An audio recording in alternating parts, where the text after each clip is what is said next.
Shawn Ray here from Muscle and Fitness and Flex, and I want to talk to you guys a little bit about posing. I've been getting a lot of inquiries about the art of posing, namely for competition. Anybody can pose at home in front of their mirror, for their friends, in their kitchen, or in the best lighting in the gym, but it's a whole nother ball game when you decide that you're going to put on some tiny shorts and go out into the public arena and perform on the stage under the bright lights with an audience and a panel of judges. Let me give you a few tips that helped me out. If I can go back in time and do it all over again, naturally I would have studied a bodybuilding show or two prior to actually taking the stage. But at 17 years old, I was thrown to the wolves. The first show I ever saw and the first show I was ever in happened to be one and the same. In 1983, in Newport Beach, California, I was doing a teenage competition. And going into that competition, I felt like I was ready. I felt like I was prepared. I did everything I can do. I studied video, I studied magazines, and I actually practiced mandatory poses in front of the mirror. The distinct advantage that I had was that I was working with two-time Mr. Universe, three-time Mr. World, John Brown. And John Brown was known for his posing back in the late 80s over in Europe as he won those championships. He was one of the stellar standout performers who raised and elevated the bar for posers that came behind him like Vince Taylor, Melvin Anthony, Darren Charles, Richard Jones, myself, Milo Sarchev, some very impressive names on that list that followed in the footsteps of John Brown. Now, we all didn't have his style, but we understood the art and the intent of what the posing was actually all about. A lot of bodybuilders don't understand. You can spend the better part of your career training in the gym, building your biceps, building the legs, and defining all the muscles and staying on a regimented diet.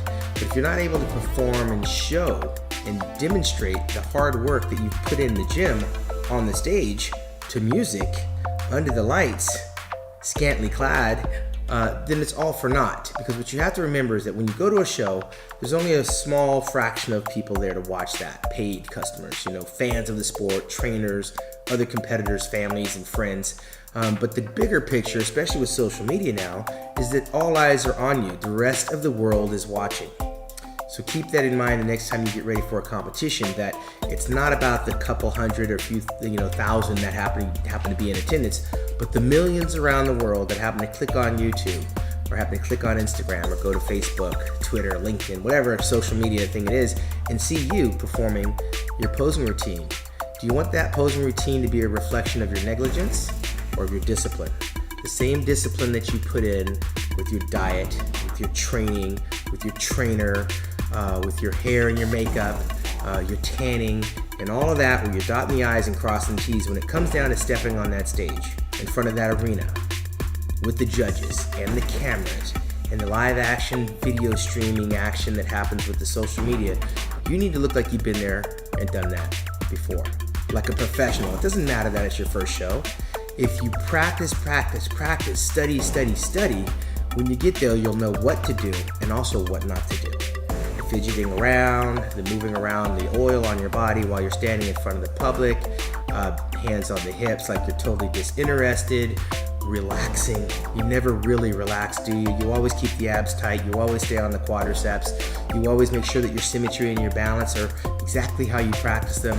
Get to the point where you stand like a statue, where everything is second nature. It takes discipline and practice and practice and practice. The same way you build your body, you've got to work on the poses, the mandatory poses, the compulsory poses, the free posing, the entrance onto the stage and the exit off the stage. You need to be polished from top to bottom.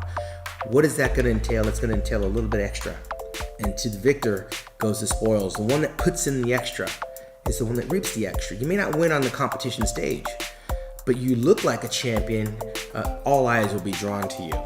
And a lot of guys have made a very good living in the art of guest posing, where they might not have been able to win the big one, but they were in popular demand, like myself, around the globe to perform, because we did the business and we dotted the I's and we crossed the T's when it came to performance.